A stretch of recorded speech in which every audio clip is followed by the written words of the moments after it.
Hello everyone. This is Dr. Chitra Pandey, working as Senior Associate in GESH. I welcome you all in GESH Sustainability Insight Series. This series aims to bring together eminent experts and thought leaders to share insights on emerging challenges, innovations, and solutions in green energy and sustainability. The series seeks to inspire students and young researchers, encourage collaboration, connect research with real world challenges, and contribute to India's sustainable development goals by fostering informed discussions towards a greener and more resilient future. So, today, in the second session of Sustainability Insight series, the speaker, Dr. Anil Kakodkar, will be speaking on energy for sustainable Viksit Bharat. The session will be moderated by Professor Suneet Singh. Professor Suneet Singh is a professor in the Department of Energy, Science and Engineering at IIT Bombay and served as a head of department from 2021 to 2024. He earned his PhD in nuclear engineering from University of Illinois, Urbana-Champaign. He is also one of the steering committee members of nuclear engineering program at IIT Bombay. So welcome, Professor Suneet, and over to you. Thank you, Chitra, for the introduction. So, since this, welcome Dr. Kakodkar and welcome all the participants. This series of webinars is actually done through Green Energy and Sustainability Hub. So, I will request Professor Pradeep Kalbar to give a brief introduction to Green Energy and Sustainability Hub and say a few words about this seminar series as well. Professor Kalbar. Thank you. Thank you, Professor Singh. Welcome, Dr. Kakodkar. We are very thankful to you for accepting our invitation to this particular webinar series. This webinar series is started as part of GESH. I will just briefly introduce GESH so that participants also know about this new initiative at IIT Bombay. GESH is Green Energy and Sustainability Hub, IIT Bombay's research hub for green energy and sustainability. And I am currently PIC and Dr. Wazim is the Chief Operating Officer. This is a hub, not an academic unit. And this particular hub is intended to create an ecosystem inside IIT Bombay to turn the ideas at the lab scale in the areas of green energy and sustainability, nurture those ideas and help them translate to real world in a variety of domains. So first we connect within IIT Bombay different academic unit research groups and help them support via research funding, via funding seed grants, translation grants, and also take these ideas to industries, government bodies, universities. So it's a hub which has both ways. We take knowledge inside and give it outside, and also we take the research problems, real life problems from outside and pass it on to the IIT Bombay inside ecosystem. So it connects both ways. That is the idea of this hub. We have focus in variety of domains. Primarily, we have circular economy, wastewater, food systems, climate systems, sustainable infrastructure buildings, governance, natural resources, clean energy and energy systems, sustainable manufacturing systems. So variety of domains, some of them are indicated here. And we have a wide variety of activities which are classified into 4 areas. One is sustainability research. As I said, we have funded some of the projects like seed grant in the domain of green energy and sustainability. Some translation projects where TRL 2, 3 level technologies can be uplift further to 6 to 7 level TRLs. Interdisciplinary research, we have this nuclear engineering new program funded by our donor. This particular activity is supported from GESH. And we have other verticals such as green hydrogen, sustainable batteries technologies, building cooling demand, and some external partnerships like industry, government, CSR funding we also receive for such research. We have a large initiative on campus sustainability. We are committed to make our campus more sustainable and while we are expanding, we also want to maintain its essence as it is. So we have a living lab fellowship, we have living lab projects where some of the ideas emerging from the labs are also tested in campus as a testing bed. We have education and training. So we have now nuclear minor program for UGs, And we have also now planning to launch MTech in nuclear engineering, where Professor Sunit Singh and other steering committee members are there who are steering this program, nuclear energy engineering program. We do a lot of continuing education program for working professionals. We have recently launched professional certificate program in sustainability leadership and practice, which has received very well, and already 70 plus participants have joined first cohort. And we also have plans of green entrepreneurship support and all. So this particular all activities are coming from GESH, and GESH is initiated from a generous donation from IIT Bombay's alumni, who remains to wish to remain as anonymous. So with all that funding, we could create this ecosystem, and we want to sustain this ecosystem further. And IIT Bombay's leadership is helping that, and Professor Goody will tell more about it. If you want to connect with us, these are the contact details, and we are placed in a building near to Rahul Bajaj Technology Innovation Center building. So anyone who wish to come discuss any collaborations, you can contact me or Wazim, and we'll be happy to take it forward. Now I request Professor Goody to further communicate the IIT Bombay's vision in the domain of green energy and sustainability. Professor Ravindra Goody is a Deputy Director of the Institute and Professor in Chemical Engineering. So over to you, Professor Goody. Thank you. Good afternoon, and namaste, Dr. Anil Kakodkar. Namaste. It's a pleasure to stay. On behalf of IIT Bombay, it of course gives me immense pleasure to welcome Dr. Anil Kakodkar and all of you to this second session of the GESH Sustainability Insight series. More importantly, it's our great honor indeed and privilege to welcome our distinguished speaker for this webinar, Dr. Anil Kakodkar, Padma Vibhushan, current Chancellor of the HBNI, former Chairman of the Atomic Energy Commission and former Secretary, Department of Atomic Energy, Government of India. As we all know, Dr. Kakodkar is a renowned nuclear scientist. Absolutely needs no introduction, but just in terms of a formal introduction, he has made significant contributions to India's nuclear energy program and remains a leading voice and advocate on green energy, technology, and sustainable development. To us personally, Dr. Anil Kakodkar is very passionately associated with IIT Bombay. He has served as Chairman, Board of Governors for close to a decade at IIT Bombay, and to all of us, Dr. Kakodkar is a sage and a source of great inspiration, wisdom, and guidance in all the growth of IIT Bombay. We are truly grateful to Dr. Kakodkar for taking the time to be with us today and share his valuable insights on energy for sustainable Vikasit Bharat. That's the title of this webinar. I'm sure that his deep wisdom, his perspectives will provide us with valuable insights into India's energy future as we grow along our aspirations, the role of clean and sustainable energy in building a developed and self-reliant India. Dr. Kakodkar, once again, on behalf of GESH, on behalf of IIT Bombay and my own personal behalf, I extend a very warm welcome to you. Just in terms of talking about the Green Energy and Sustainability Hub, as Professor Pradeep Kalwar mentioned, this was very generously contributed to by one of IIT Bombay's distinguished alumnus who chooses to remain anonymous. We are trying to talk him out of his anonymity, but deeply grateful to him for his very generous contribution towards this very nice initiative.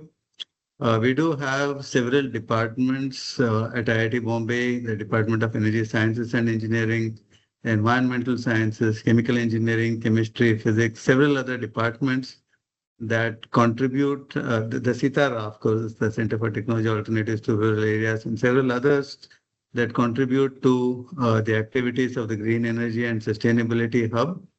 Over the years, the focus, of course, has been on, as the name suggests, green energy, basically looking at diversity of technologies that contribute to green energy, mentioning some of them, of course, nuclear, biofuels, solar, batteries.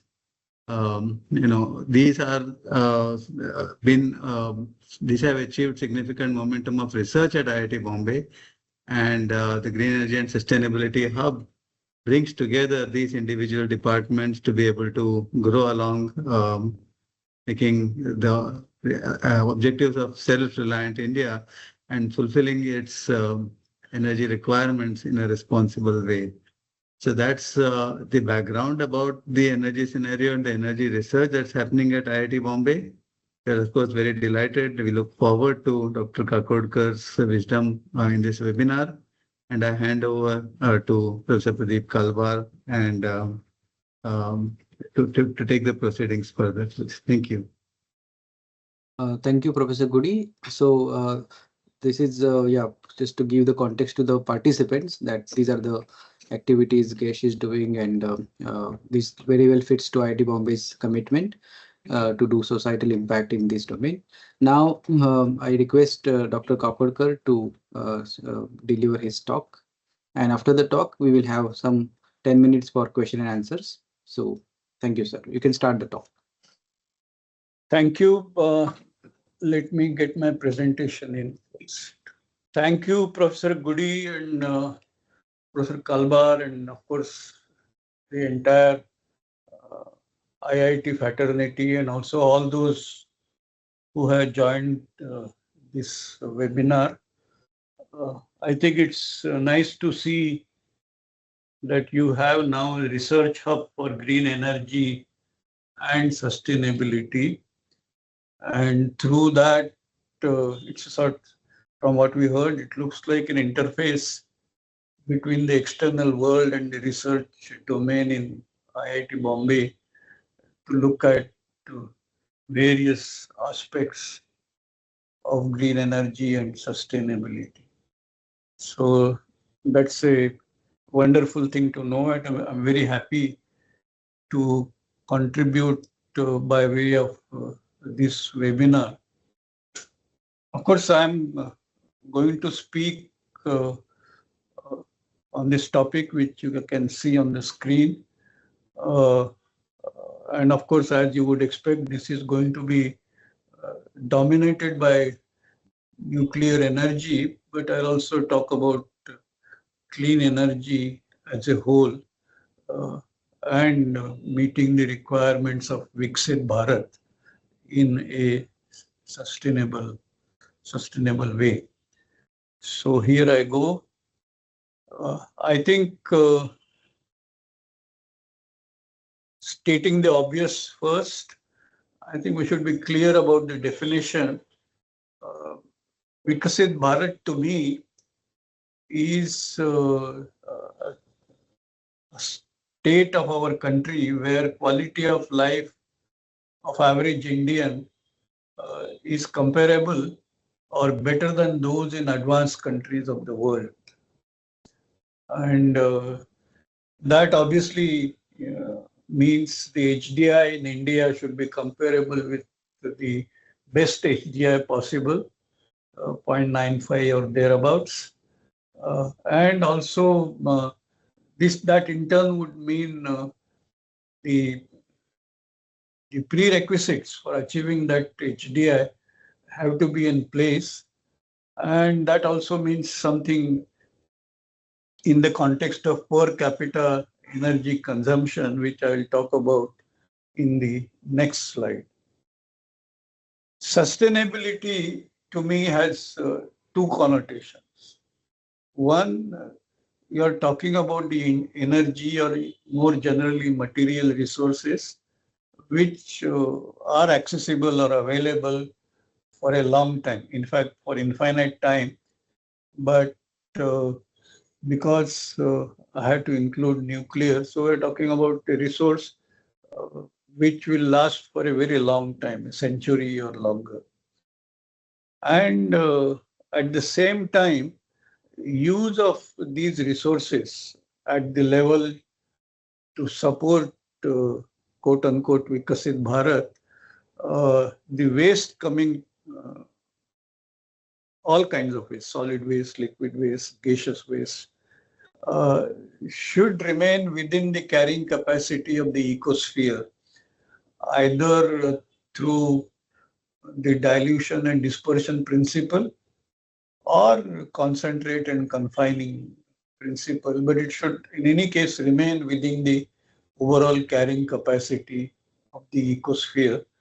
And as we all know, climate change is one kind of worrying situation where the greenhouse gases, in the power or energy context, carbon dioxide particularly, the concentration becomes so much that global warming becomes a major challenge. And of course, we are not doing very well, and the challenge is becoming bigger by the day. So we will talk about further things within the context of these definitions. Now, for Vikasit Bharat or developed India, what is the minimum quantity of clean energy that we should have? We have this net zero commitment to reach net zero by 2070. So I'm talking about a situation where we are Viksit, but at the same time we are compliant with the net zero commitment. Now, that would mean that all energy that you require in the energy context should be obtained through sources which do not have a significant carbon footprint, particularly in the global warming context. And of course, the other waste and their management is important, and also the energy potential of different sources becomes very, very important. Now, just a minute, let me get the cursor.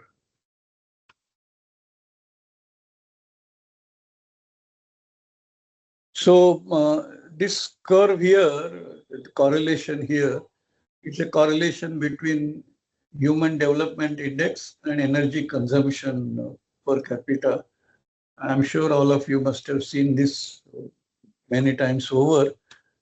But to be Vikasit Bharat, we have to be among these countries represented by blue triangles.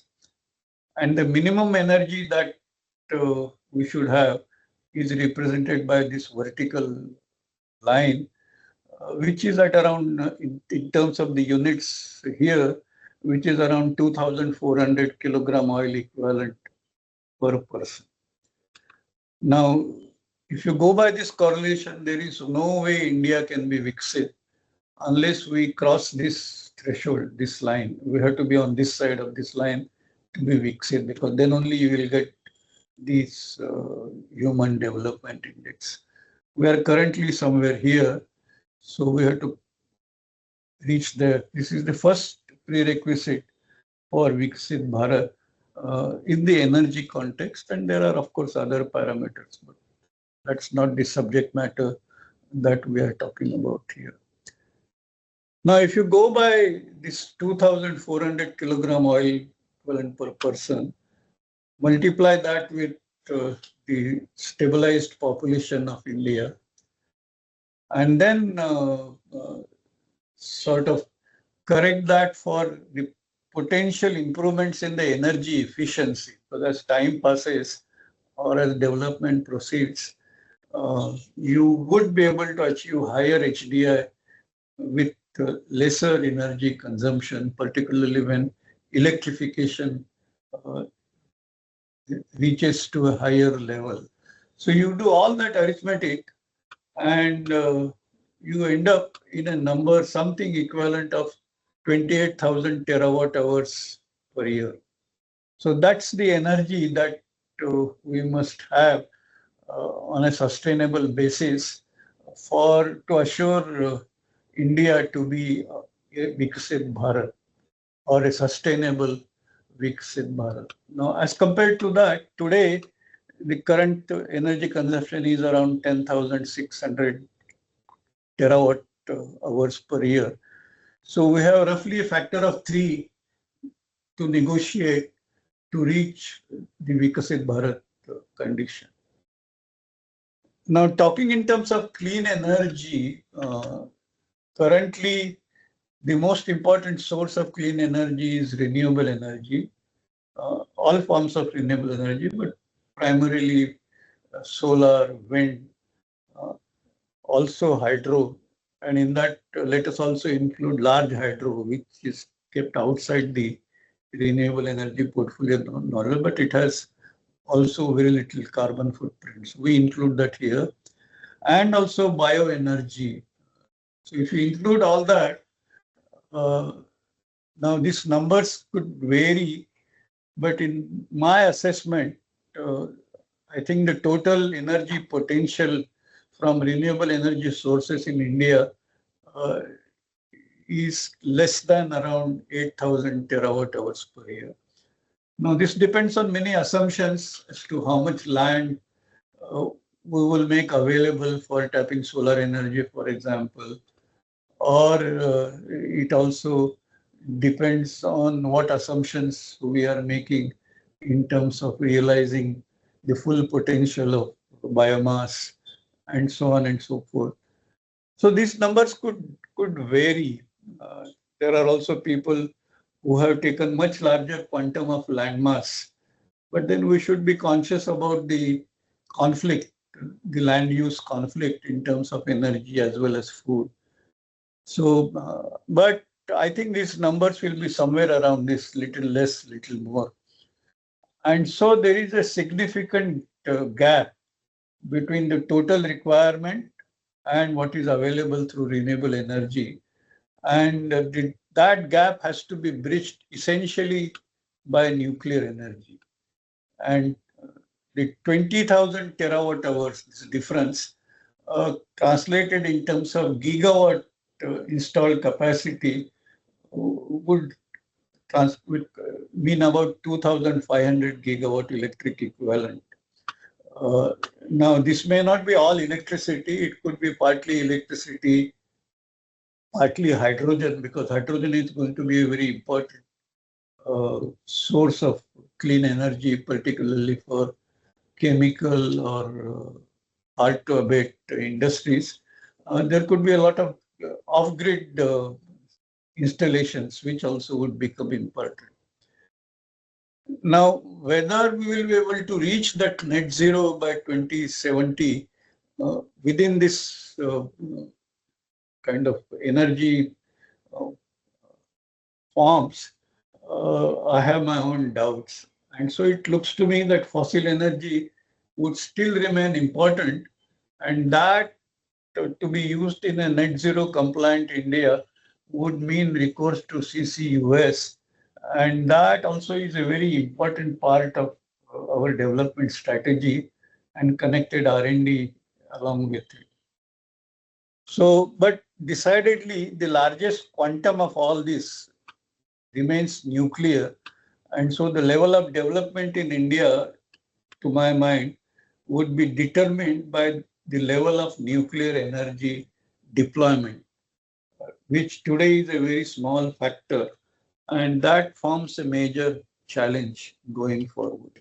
So now let us look at the supply-demand scenario, because most of the energy sources that we talked about, they will primarily produce electricity. We also require a lot of heat. And in the earlier world dominated by fossil energy, heat was the primary energy form that would appear, and then we would convert it to electricity. Now it's likely to largely get reversed. And but for example, hydrogen, you can use it for both heat as well as electricity. Of course, you can produce hydrogen through electricity, but you can also produce hydrogen directly by high temperature heat, either from nuclear energy or from solar energy. So, but the point to recognize is at the supply end, the most of the clean energy sources, they will first produce electricity And that needs to be converted to many other things, which would in turn would mean that in the supply side portfolio, electricity would dominate the scene. Today, it's only around 20% or so, but going forward, it may, depending on how you produce hydrogen or other energy forms, it may reach, will reach 60, 70, or even 75%.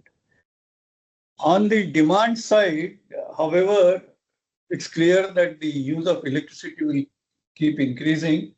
For example, the way it is happening, or way it has already happened in industry, way it is happening in transportation, but it will also penetrate other segments of energy use.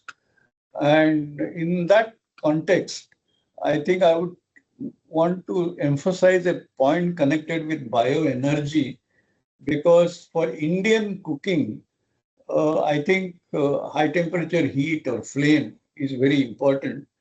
And it looks to me that it's very hard to see that hydrogen gets into our kitchens right now. It may take some time for the systems to stabilize and become safe enough before hydrogen can be allowed to get into the kitchens.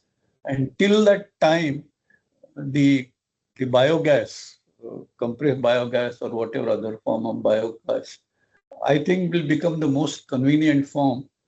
Otherwise, of course, there are other options where biofuels, ethanol or other, can also be used for kitchens. But I think this is much more convenient and probably much more economic. So, and this transformation from the supply to demand, that characteristics or that the way it has been happening so far, one should expect that this would drastically change in the new energy world, requiring a lot of technologies and a lot of R&D for bringing those technologies to market. So the key energy forms now would be nuclear, and I'll come to this closed fuel cycle in a moment, biomass, solar, wind, and hydro. Why I emphasize closed fuel cycle is nuclear in a once through mode. For example, globally, today, nuclear means energy derived from thorium, and most of it, except a few notable exceptions like India, France, Russia, most of the world is using uranium in once through mode.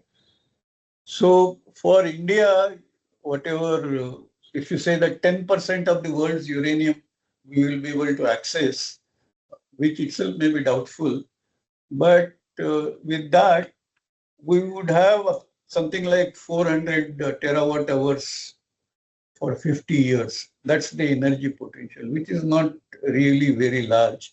But once you get to closed fuel cycle, both for uranium as well as thorium, then of course it becomes really large, 20,000, which is the requirement, and you can harness that for more than a century.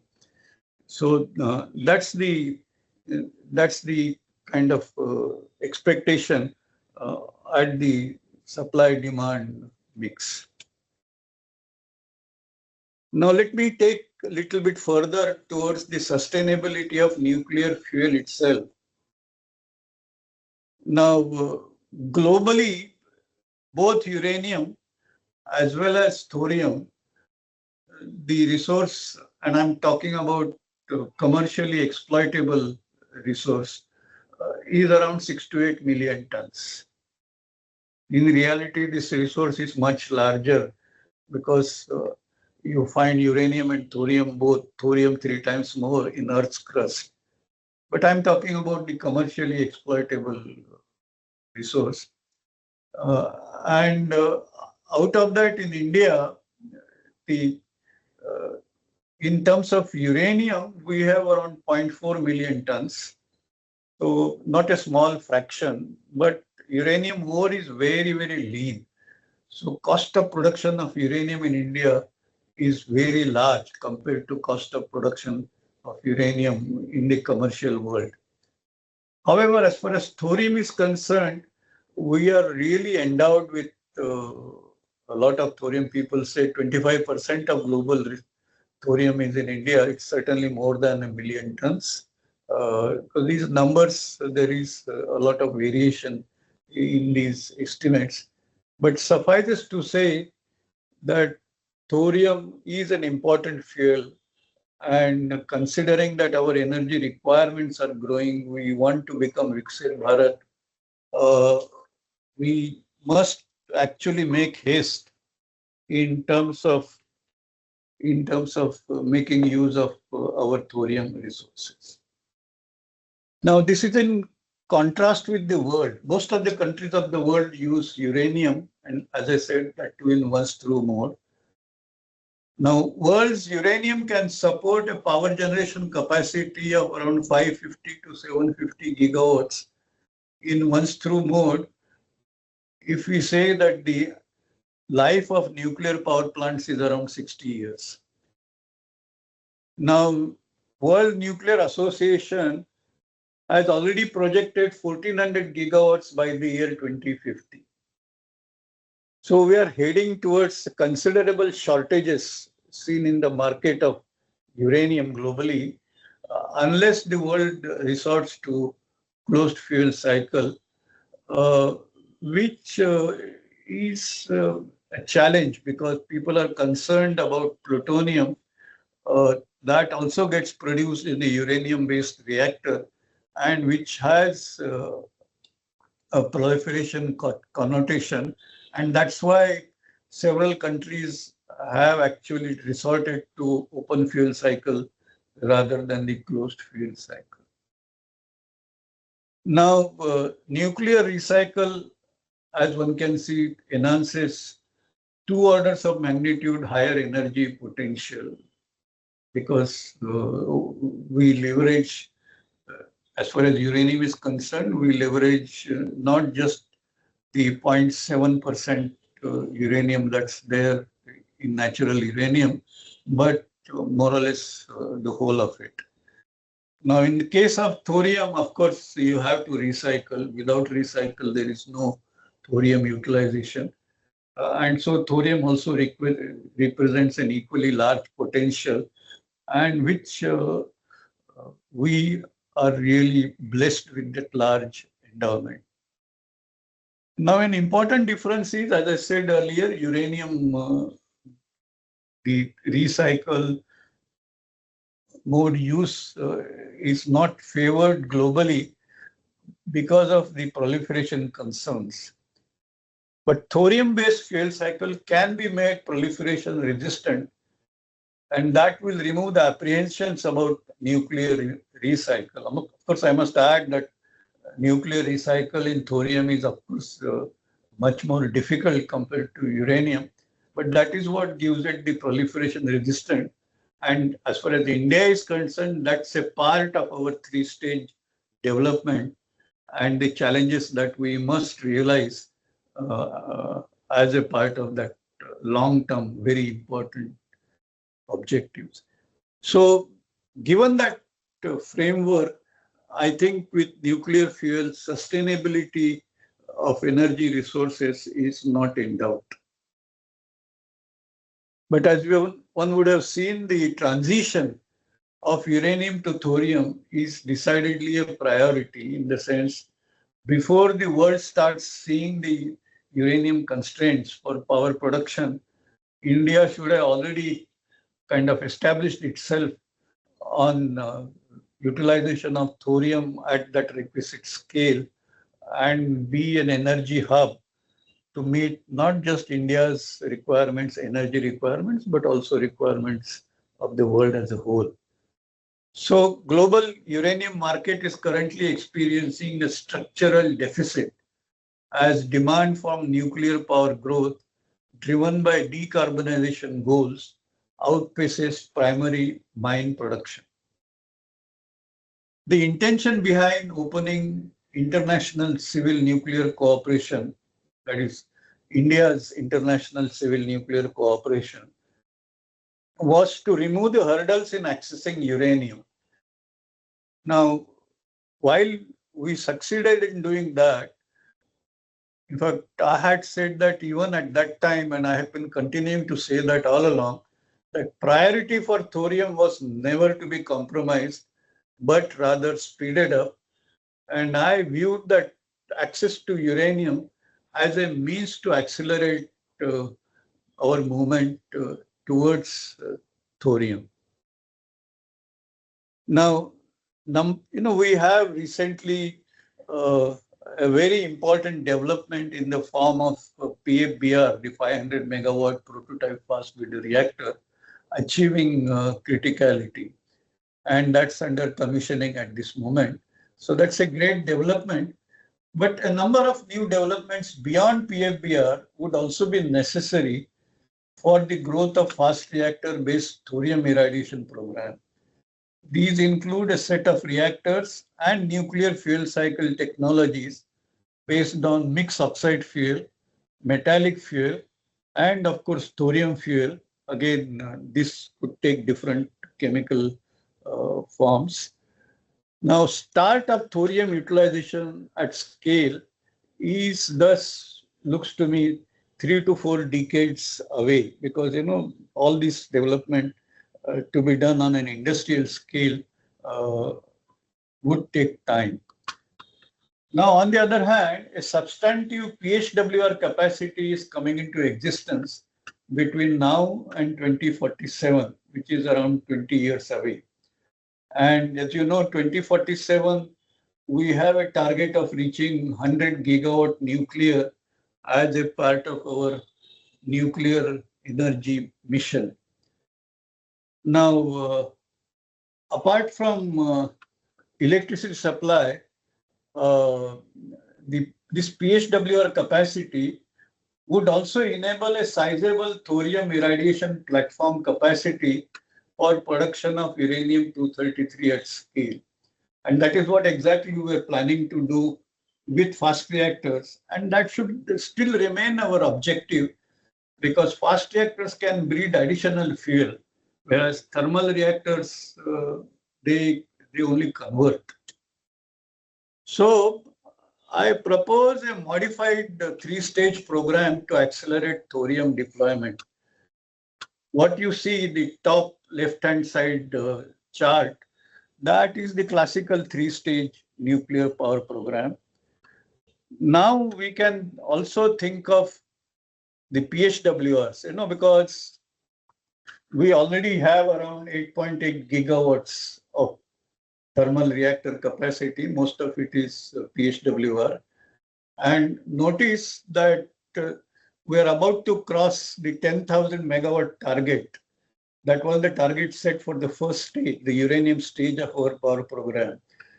So that means the spent fuel available out of these uranium reactors to feed into the second stage and then to take it to the third stage, all that raw material is already existing. And in reality, we will have that much and much more. So the three-stage program, as per this chart, can continue and should continue. That's very important because, as I said, this actually is a fuel producer or additional fuel producer. But at the same time, we can use this additional capacity, the PHWR capacity, a good part of 100 gigawatt nuclear mission would be PHWRs, maybe at least 50, 60 gigawatts. And some of it can be used to irradiate thorium at scale. And if you do that, then you can set up thorium reactors, which we're planning to set up in the third stage, directly as a result of output from PHWRs. And then as you grow these thorium reactors, by the time you would have uranium-233 coming from the fast reactors, and that can feed into this, whether it is 3A or 3B, it's the same thing, and the thorium stage can grow. And I would strongly advocate a strategy of that kind. So now, while the 500 megawatt PFBR is under commissioning and reactor integrated hydrogen production through thermochemical splitting of water, that also has been demonstrated at Kalpakam based on copper chloride process developed in bark and the MBTR, which is operating for a few decades now at Kalpakam. So we have also on a fuel factory through fast reactors and an hydrogen factory through direct thermochemical splitting of water. And I think these technologies need to be scaled up. Now, for irradiation of thorium into PHWRs, of course, there are some development prerequisites.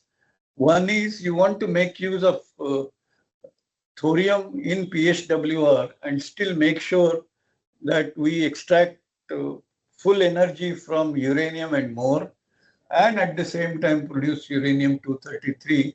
We must have high burn-up capability. Now, to prove any fuel for this capability, one needs irradiation platforms and such platforms do not exist in India at this moment. Now, second prerequisite is access to HALU. Now, domestic capability, we have enrichment capability, but production of HALU at scale, that will be limited. So either that will require augmentation, but we are anyway importing most of the uranium requirements on a large scale. So we can as well import HALU, and HALU market is steadily getting developed, and I'm sure many new developments are based on HALU. So that market is, I think, a reality pretty soon. Now, the third prerequisite is the thorium recycle capability. And there are, of course, technical challenges that need to be resolved through R&D. But this anyway is a part of our 3-stage nuclear power program. So whatever we are supposed to do for third stage development, I think we have around 10 to 15 years window within which we must develop this. Now, the point to note is, I think our concept of self-reliance, we need to recheck. To me, self-reliance doesn't mean creating iron curtain around us. To me, self-reliance means preventing vulnerabilities in our development of our program. And we should not allow any vulnerabilities to creep in. So, but basic development must proceed, and collaborative mode of development is actually unavoidable. It was unavoidable in past, and we had done several things through collaboration. And the same way we can develop the utilization of thorium in PHWRs to get high burn-up and to produce uranium-233 at scale. And to my mind, this does not compromise self-reliance, but on the other hand, it makes a technology available to us consistent with our long-term objectives. So many of you might have heard this development of Anil fuel, which is being done by a startup in United States. Now, the fuel bundles are exactly same as those which are currently being used in PHWR. There is absolutely no external change in the fuel. However, the material of the fuel and the inside of the fuel ceramic, that has changed. You have a mixture of HALU, thorium, and plus some additives. You have hollow pellets, and you require stronger cladding because you are now talking about high burner.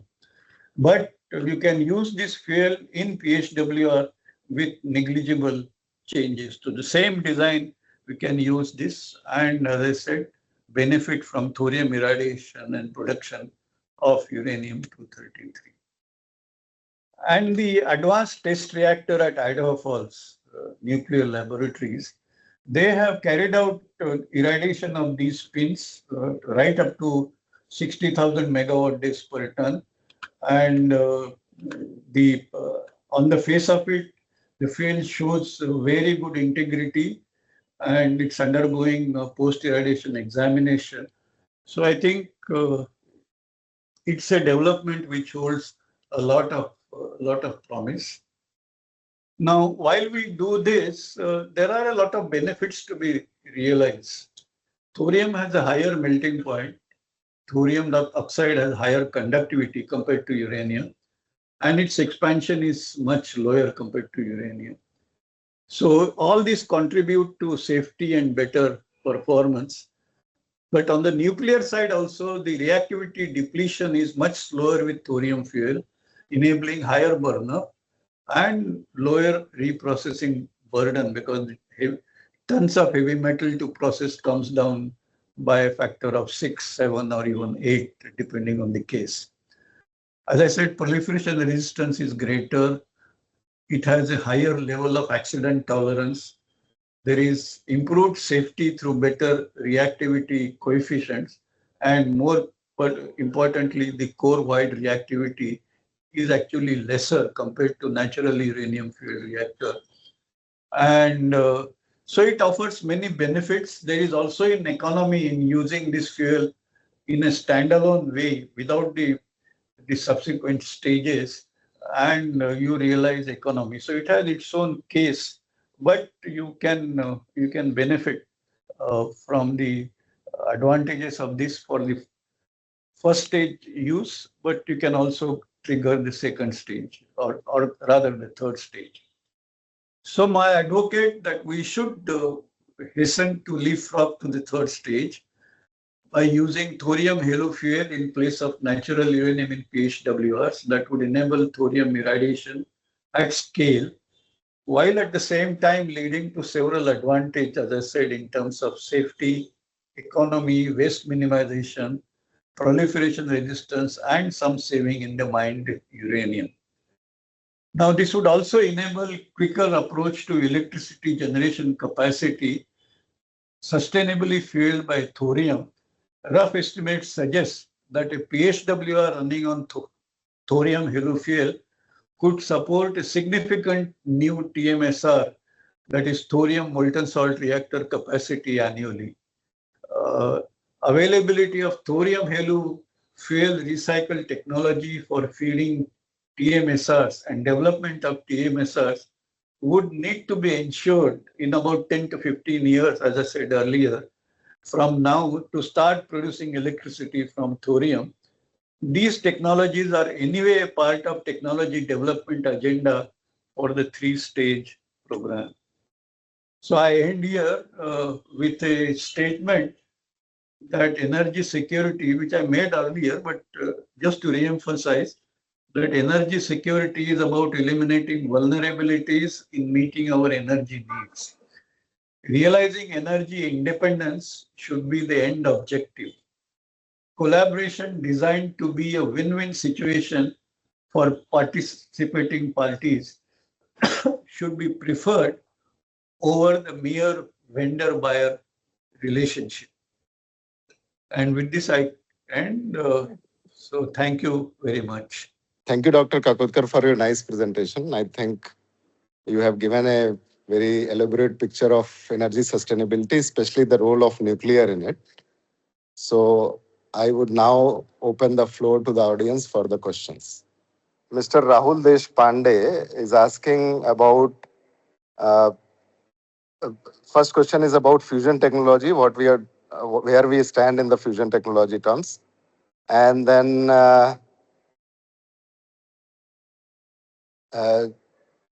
is there a modular roadmap? And there is another one about AI, that how it can help. I'm just briefly asking his questions. He has very long questions. So I will just quickly say that fusion, where we stand in terms of this, in terms of fusion, and then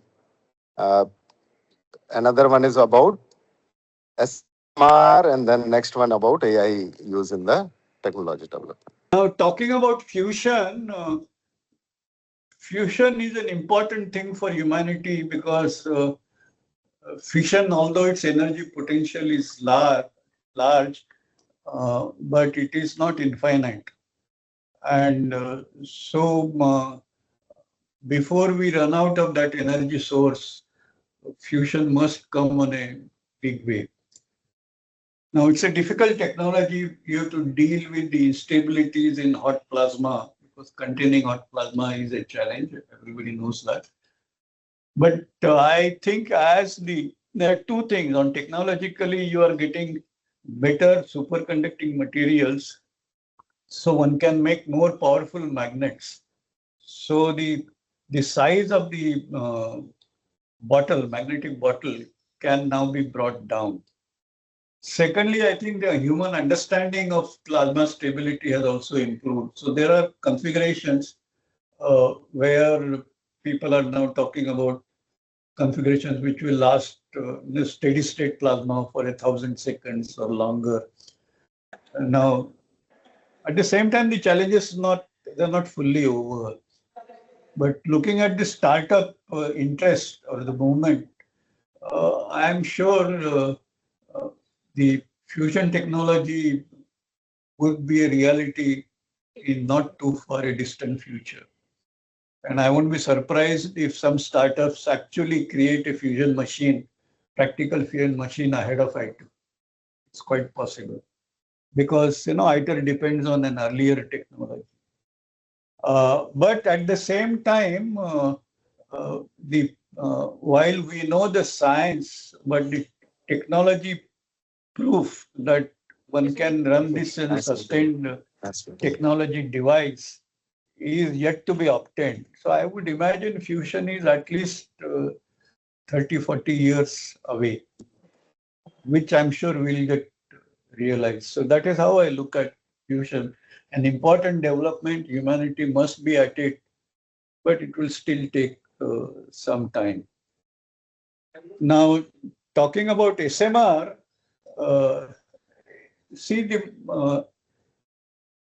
I would always advocate that small part and modular part could be looked at separately. Although I know in the business world, SMR is a buzzword, but you could have modular reactors which are large. For example, the Westinghouse AP1000 is actually a modular reactor.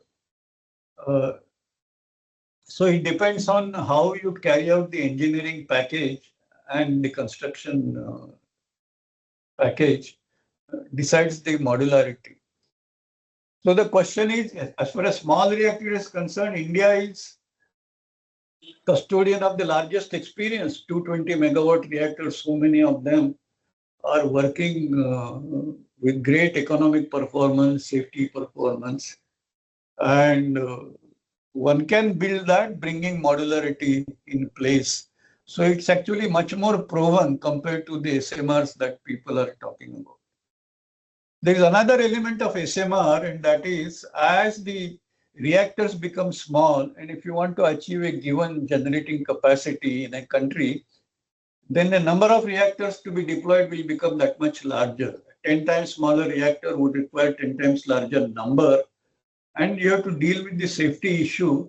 So in terms of safety, that reactor must be 10 times safer. So SMRs must be inherently safe systems, passive safe systems. So there are SMRs which are not passive safe, and I would not recommend such SMRs. But SMRs which are passively safe have a niche area. For example, in terms of replacing the retiring coal plants with clean energy sources or meeting the captive energy requirements of the hard to abate industries and so on. But for India, while SMR will have small niche, the larger part has to come from larger reactors, big reactors, because our total energy requirement is very large. And it cannot be met possibly with the small reactors in large numbers. Talking about AI of course is a new kind of a demand which must be met, and now it has to be met by clean energy sources. And AI systems would require steady source. So I'm not saying that with renewable energy you cannot get steady source, but the fact is a nuclear reactor is inherently steady. And so there is a place for nuclear plants, particularly small nuclear plants, to meet the requirements of AI systems. And that's a big additional energy demand that is up in the horizon. So I hope it answers all your questions. Next one. Thank you, Dr. Kakodkar. Next question is about the energy storage system for the demand and supply management. And so this question is from Mr. Tushar Salunkhe, that this how energy storage systems will help gap demand and supply. Yeah, now I have a very strong comment. Energy storage systems are, of course, very important. But I must point out that they were important even before the advent of renewable energy. We used to call in terms of spinning reserve and things like that. So you want to maintain grid stability, there must be some reserve in the grid. But having said that, even when renewable energy, particularly photovoltaic, came in fact, I was the first chairman of SECI, Solar Energy Corporation of India Limited. And I kept on harping on the fact that as we emphasize photovoltaics, we must equally emphasize solar thermal, because solar thermal, the thermal storage can be simply doubted quite easily. But somehow the environment in the country was, no, we should talk about competitive bidding. And that competitive bids did not favor solar thermal. So solar thermal was, it's a kind of, I want to point out the way short-sighted policies we got created. So solar thermal did not get the same emphasis or similar emphasis as photovoltaic. Now, today, because as the share of variable renewable energy is going up and people are now noticing the cost associated with maintaining the grid at the right stability level and the requirements of law that needs to be followed for the grid. Now people are talking about, of course, battery energy storage system, but also the hydro storage, pump storage, and also thermal storage. And that, I think, is an important thing. The point to note is the proportion of the baseload energy in the grid and the variable energy in the grid is a strong factor that would decide the overall tariff in the grid. And that awareness is coming up. It's coming up out of experience. I would have been happier if it had come out of the knowledge that existed. But nevertheless, these are important and they need to be certainly established quickly. And that is actually happening. Which is the next question? So the next question is from Deepak Kamath about initiatives for commercial aviation, which uses a great deal of energy and foreign exchange. Well, commercial aviation, I think it will be too much to ask nuclear to supply. People also talk about battery, electricity-driven aviation. But a much better alternative that is emerging is the synthetic aviation fuel or the green fuel, which actually will make a lot of difference to the environment or the cleanliness of the environment. And also it's a good fuel. Some trials have been already taken. And I think that's the way to go forward. And if I can add a word on the biofuels, I think there is a similar story about the biofuels. Of course, we have done very well in terms of 1G ethanol or 1G biofuel. However, it seems to me that we are now heading towards a land use conflict, food energy conflict. And the way to handle that is to give emphasis to 2G. But 2G, again, the government policy is to give emphasis on fermentation. PM Jivan Yojana restricts itself, at least at one stage, it restricted itself to bioethanol. Luckily, now they have kind of opened up after a long persistence. And I think it's always important that we should talk about our policies in a technology agnostic term and let people propose different technologies to meet a given objective and let the most competitive one prevail. But having said that, I think there is a good movement towards biofuel, including for synthetic aviation fuel. So that I think is something that we should go. But I don't think at this moment we can talk about nuclear for air transport. Of course, if you're talking about interplanetary transport, that's a different story. And there again, nuclear may become very important. But that's a different story.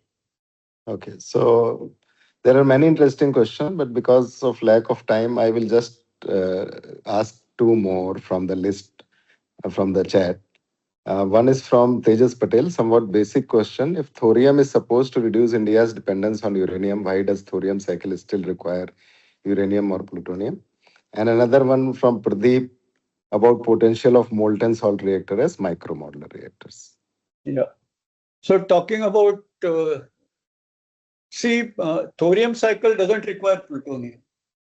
Thorium cycle, because thorium does not have a fissile content, it requires a fissile material, whether it comes in the form of plutonium or uranium-235 or its own bred uranium-233, doesn't matter.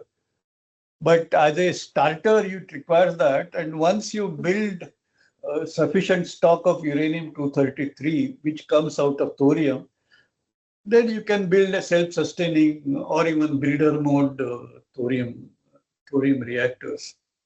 So it is not as if it's only a question of the thorium doesn't have a fissile content, so it requires a fissile input to start with. It could be uranium, it could be plutonium, it doesn't matter. And the last one was about the molten salt reactors as molten salt. micromodular. Yeah. Now, I believe, and I think many others also believe, that molten salt reactor gives several advantages. One is there is nothing like a core melt, which is an accident scenario in the nuclear reactors, in molten salt reactor, because it's already molten. And if there is a extra temperature, then there is a freeze plug, so that in a passive manner it opens up and drains all the fuel salt into a dump tank and shuts down the reactor. So it's a as I said, SMR should be super safe, and molten salt reactor does enable constructing a super safe reactor. Having said that, molten salt chemistry is yet to be fully understood according to me, although in US a lot of experience has been accumulated and there are new startups. China has actually built a molten salt reactor already, and there are startups in Europe and America which are talking about molten salt reactor. But this structural material and molten salt interaction is still to be fully understood. And I think unless we do it on our own, of course, although the United States, when they closed down their molten salt reactor program, the entire documentation is open. So anybody can access that document and download it for their use. But still, I think there is no substitute for your own independent database. So I think there is some work required there. And particularly in the context of thorium, molten salt reactors have a very special ways. That is because, when you want to recycle thorium, you have to deal with, there is an isotope of uranium-232, which invariably accompanies uranium-233. And this uranium-232 has very hard gamma-emitting daughter products. And that creates lots of difficulties in spent fuel handling, in reprocessing and all. So working solid fuel, manufacturing solid fuel out of such material, I think is much more difficult. Whereas reprocessing, we already do a lot of chemical operations behind thick shielded walls in cells. So one could use similar, and that capability we already have. So one could use similar ways of recycle of thorium salt, particularly using the pyrochemical processes, electrochemical processes. And that is the way to go towards the thorium stage. So molten salt, according to me, has that development has a great value. And India would do well, as I said, in hastening the third stage. And I couldn't have made a concluding statement, but now that this question is asked, I think something in me tells me that we must make great haste in developing this system in next 10 to 15 years, where we have a thorium molten salt reactor, as I had shown or mentioned in my slide. But that's an important thing. So that's my answer to your MSR molten salt reactor question. Thank you. So thank you so much, sir. And thank you all the participants. I request everyone to please turn on your cameras so that we can have a group photo with Dr. Kakodkar, sir. Thank you. Thank you, Dr. Kakodkar, sir. Thank you, Professor Gudi. Thank you, Professor Sunit, sir. Thank you so much. Thank you. Thanks.